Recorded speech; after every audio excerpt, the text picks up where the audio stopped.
In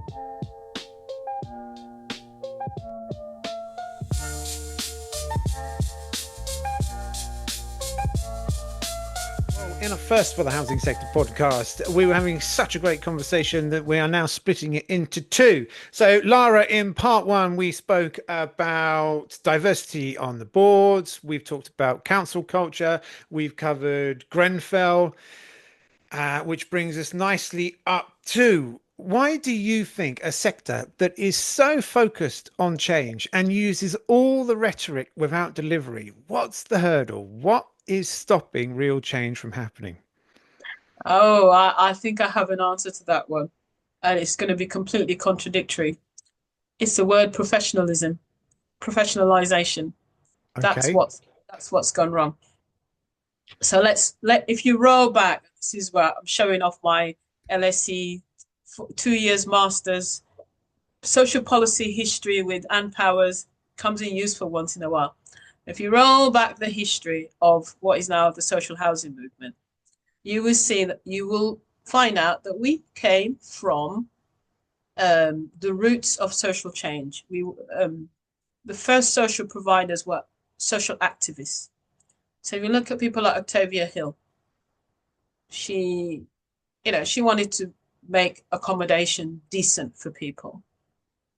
And she had her own standards, which were a bit, people call it paternalistic, but she would say you had to clean your front door this many times, you had to wipe the windows this many times. It had its advantages. And she started, I think, what was the precursor to CIH, which was just Women Association of Women in Housing, something like that. That which became the Chartered Institute of Housing later. But then you also look at people like Peabody, all the Victorian philanthropists that had money and invested it in the sector. Well, it wasn't a sector there. They had money and they wanted to do good and change the world for the better and decided to build homes for people who can afford homes. So they were social activists. There wasn't a regulator. They weren't ticking boxes. They weren't looking over their shoulder to see if someone was making sure that they had the right, I don't know, the right number of ticks on a form. And they did what they wanted to do because they felt it was the right thing to do. And then you move to the 60s. I'm sure that there's some bits in between, but you look to the 60s where a lot of housing associations came out of the Cathy Come Home, Rathman, all that kind of stuff, the immigration of the Windrush generation and all the people that came to the UK in the 50s, the 40s, 50s and 60s who were living in poor housing. So all the people, the precursor to, Shelter, Nottingham Housing Trust, they were activists who wanted to do the right thing.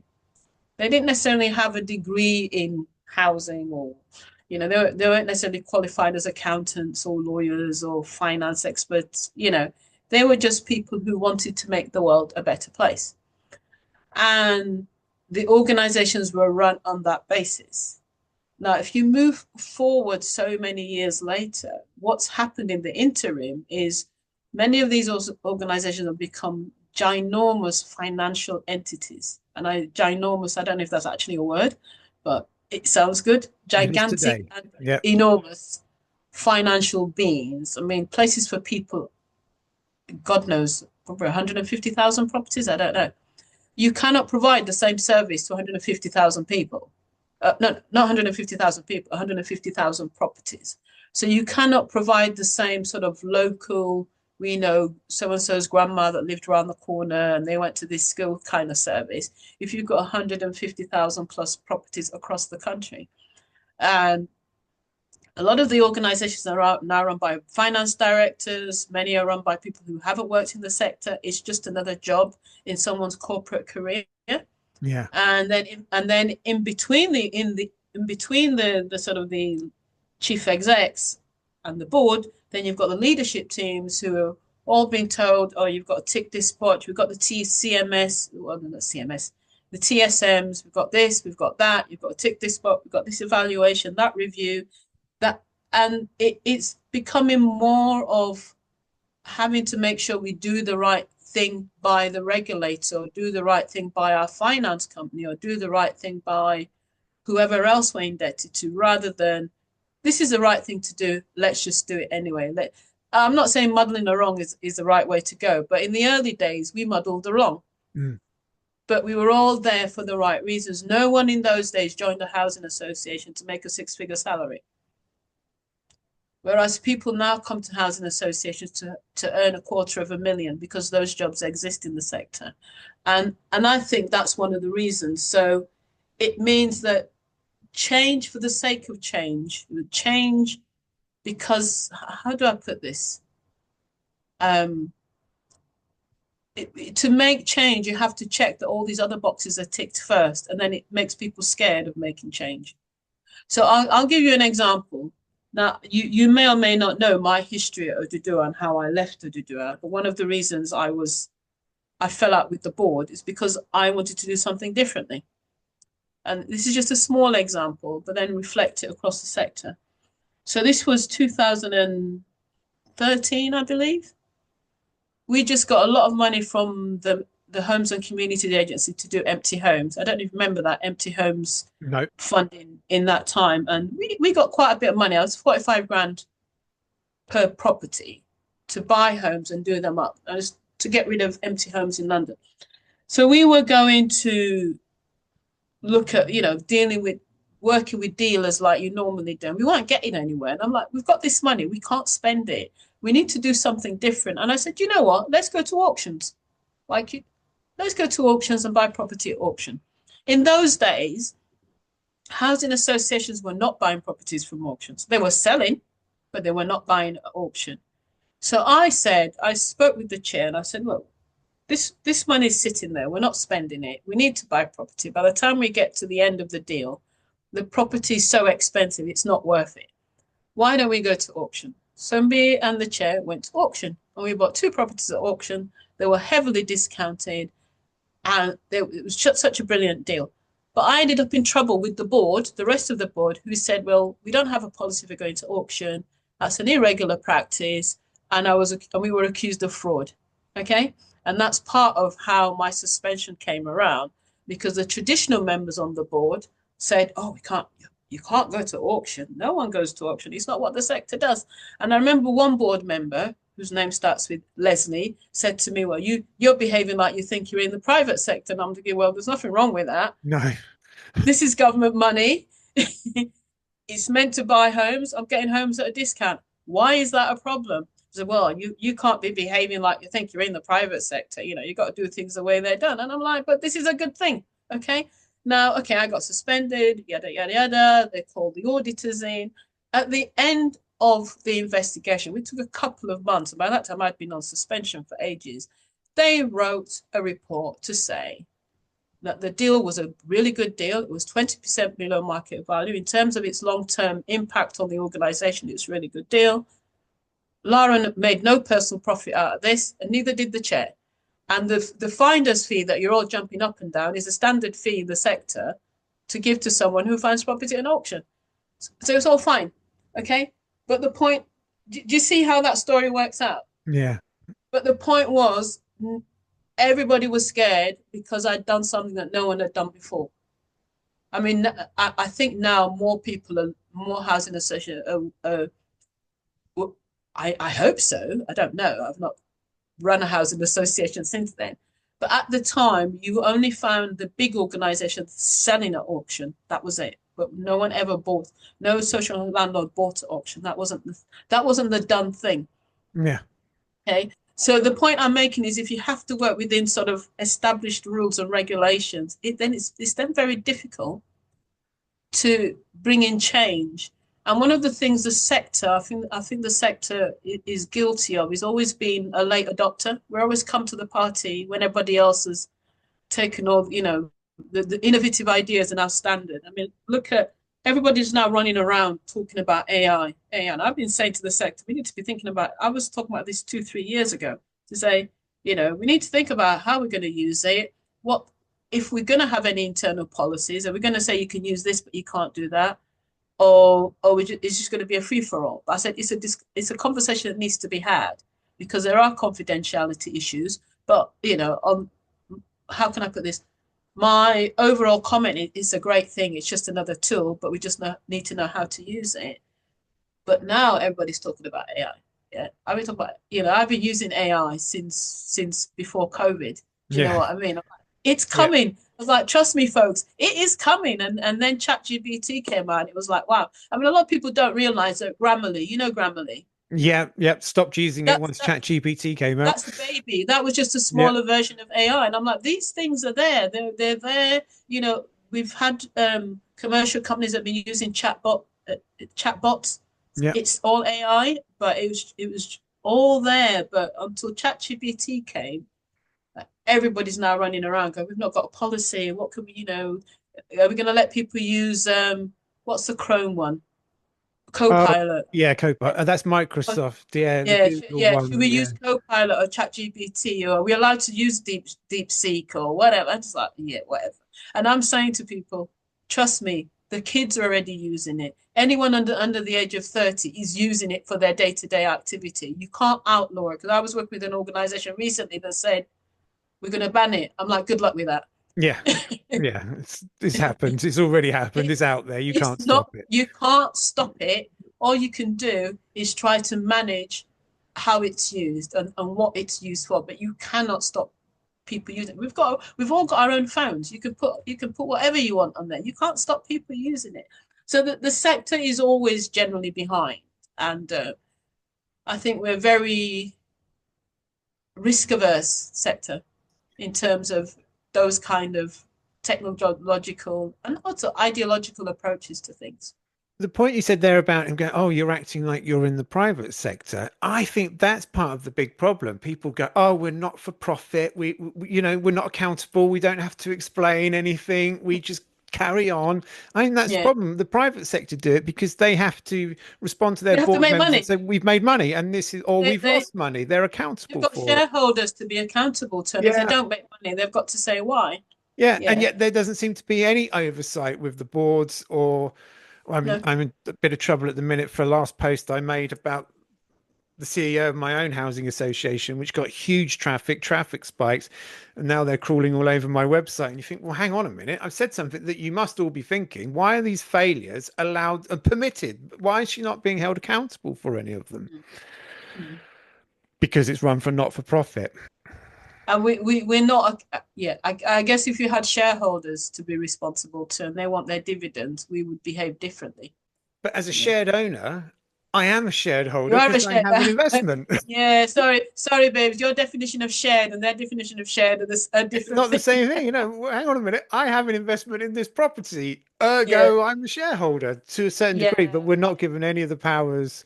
yeah. Uh, What dividends do you get, babes? yeah. Here they go, allowing our homes to fall into disrepair. Yeah, yeah. Yeah, it's a tricky one, isn't it? But it does need change. Do you think that people like us speaking out, and like we're definitely growing in numbers, and Shaq are a Mm, great one, giving that mm. resident voice. And I say, look, I think there have been resident groups, there have been Twitter groups or X groups, that they come and they're raising issues. Do you think platforms are growing and people are becoming more vocal with tools like AI, with the ability to set up a website quite easily now, that Well, the tide is going to turn? I think it might have started, but do you think it's going to have to? The sector will have to respond. I think the sector doesn't really have a choice. The sector is being pushed to respond. So, as much as I'm not the biggest fan of the current Labour government for various reasons, one of them being the treatment of Diane Abbott. But anyway, um, I do think that the what you're hearing from Angela Rayner is I want to say I feel like she's going to be kicking butt, Yeah, and she's not you know, she's not even a iron fist in a velvet glove. She's just punching. So yeah. I do think that I do think that she's going to be challenging the sector to pull their finger out and stop being complacent. That when I hope she listens to this and she does. Well, I'd Uh, hope so too, because I'm a big fan. I hope she doesn't let me yeah, down, but at the minute, I'm yeah, a big fan of Rainer. yeah. So because some of the stuff she said, I appreciate, and I'm thinking, yeah, can we have a little bit more of that? Force people to do things. I like how she cleared out the leadership of the HCA. Just you guys got to go. I need Yeah. new blood. I loved that. That really excited me because I would think, well, there's three white men who all had the same name. It was like ridiculous. You remember that? They all had the same name. I don't know if it was Dave or John. It was all three of them. And it's like, no, that just epitomizes what I'm doing with my board campaign. That's just so typical. The chair and the CEO were both white men with the same name. But anyway, so I think, yeah, I'd like to think that Angela Rayner is going to keep on kicking butt. Again, that's reflective of her experience and background, her lived experience. But I also think that the fact that there's a lot more freedom for individuals now to be able to create their own platforms. And look at the work that Kwajo's doing. Kwajo was just the son of a tenant who then who's built this movement on social media. And anything that he decides he's going to promote or support gets traction, and that's because of the technology that's available today. That was because of Twitter at the start. Now X, there's people making changes, difference on LinkedIn, and lots of people have their own podcasts, and there's lots of places to go to hear people say the things that you want to say. Things like WhatsApp mean information spreads so much more faster now, even with the maximum of 5 forwards a minute, in one go, you can still do quite a bit if you're determined. You can still send a message to thousands of people. You just have to take your time, or get a paid WhatsApp account. So I do think that the opportunities are out there, and I think I'm going on to a different tangent here. I think there's something about the age of a lot of social housing properties that means there's a lot more damp and mold going on at the moment. Because I see lots of stories. There's one on the news this morning about damp and mold in a property. I have some properties. I'm a landlord. I own property. I've got a couple of properties where the mold just keeps coming back. So I'm doing lots of experimental treatments to see if I can stop it. And I'm like, I know I'm not a bad landlord. I know I'm doing my best, but the mold keeps coming back. So there's a question there, which is about the structure of these buildings. It's landlords don't go in there and put mold on the wall. We want to get rid of it as much as the tenants do.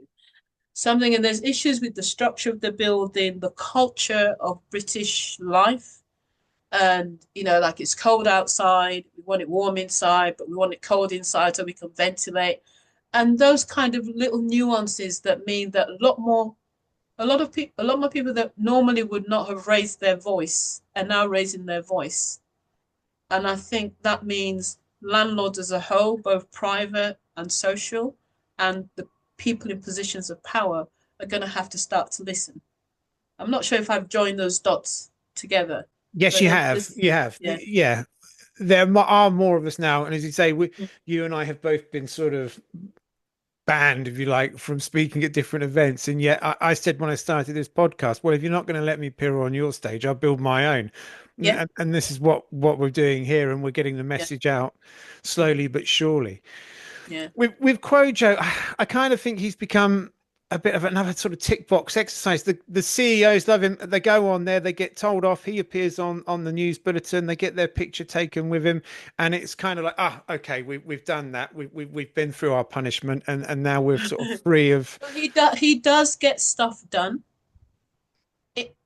He does. It's wrong, but what he does is brilliant. If he highlights a case, this is what I've observed. If he highlights a case, that case will get resolved. Yeah. The chief execs will all jump and down to make sure that particular case gets resolved. Not all the others, just that one. And that's because they don't like the publicity that he can give them from his very neutral position. Again, he's not beholden onto anyone. I know he makes money. He's written a book and he's done some tours, and Steve Bartlett gave him some money. So he's got an income stream that's independent of the sector. So he can do and say what he likes. And he does do and say what he likes, which is this person's got, the water's been dripping into their house for 3 months. How has the council not done anything about it? So yeah, he's almost gone mainstream, but he's still making a difference. And and the key thing about him is he's not part of the sector.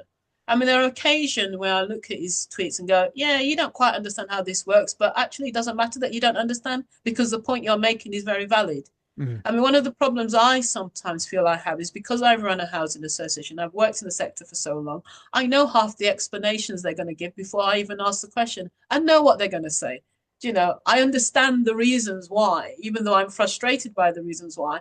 I get the reasons because I used to be that CEO. Do you see what I'm saying? Whereas Kwajo doesn't have that holding him back. He just says, this is wrong, sort it.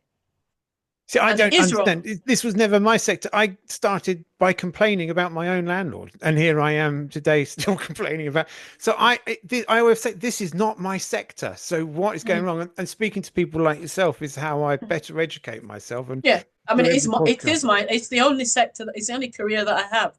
You Mm. know, I started as a housing officer in 1989. That's all I know, and worked my way up through the ranks. You know, and I get so frustrated with the sector that I know and love well. It's like, oh, anyway, I get so frustrated, and I said it for a year as president that I'm frustrated. Everybody knows that. Sorry, you have a question. I do because you've mentioned the magic word there, housing officer. Now, look, I say this on, it's becoming almost every podcast now. Mm, We mm, need feet on the ground. We need people within the communities knocking on the doors, knowing who their residents are, and then working their way up. So mm, you have that knowledge to start with. And mm, perhaps it starts as an apprenticeship where we get housing officers, new housing officers. Maybe we change the name of it, but we could fix so many problems by having these younger guys come in, learn what it is about social housing, and then take that information to the board and the senior leadership team and say, yeah. this is how we're failing, this is what we need to do. And you've managed to do that from housing officer to president for of the Chartered Institute of Housing. Mm, So you've lived that journey. yeah. Do we need a new generation of housing officers? I, I would say yes, but I think we have that new generation. There's always people joining the sector every day who are new to the sector, who join us frontline staff, maybe not called housing officer, might be called estate manager, whatever, variation of the top of the job title. It happens. And that's what frustrates me in the sector. It is a very diverse sector at the front line. There's lots of new people coming. But what happens is most of us, not me, I don't know if it's me or us or them. Anyway, many people get to a certain stage of their careers where they find they either have to conform Mm, to progress or they leave. That's it. And that's why you don't get many people who can trace their roots from starting as a housing officer and working all the way up to CEO. And now I sit in the boardroom because, especially if you're a black person, I could think of so many of my contemporaries who have left the sector and now work in the charity sector, who are freelancing, consulting, because you can reach that glass ceiling or whatever, concrete ceiling, whatever it's called. And you have to think, well, do I continue as I am? Or do I have the boldness to do what I really want to do and go and do it elsewhere? Yeah. So there's something in the sector where there's this, it's almost like the same sort of people get promoted, the same sort of people get, I was going to use the word groomed, you know what I mean? yeah. The good version of groom, not the bad version No. of groom. You know, singled out for leadership potential. And then also, like I said earlier, because some organizations are just so big, they usually get CEOs from other sectors to come and run it because it's like, oh, we need someone with a commercial head. So you Mm, get someone who, I mean, who's the guy who was in Foxtons, or someone who runs Tesco, or M&S, or I don't know, Google, because they've got commercial background. Inevitably, usually former finance director, and they don't have the experience of the sector that I have. They've not done an inspection. They've not gone on the council estate to look at antisocial behaviour. They've yeah. not gone into someone's flat to help them fill out a transfer form. I've done all that. I know what cooking. I've had to do with cooking. I've had to deal with the cleaners on an estate in Hackney. I've done all that stuff, all the way through to arguing over what installations you put on a development, because the more mechanical installations you put in there, the higher the service charge. So no, you don't want a water fountain because that costs money to maintain. No, Yeah. you don't want electric gates. Well, they've got the advantages, but the more electrical items you put in a building, the higher your service charge. Now, I know that.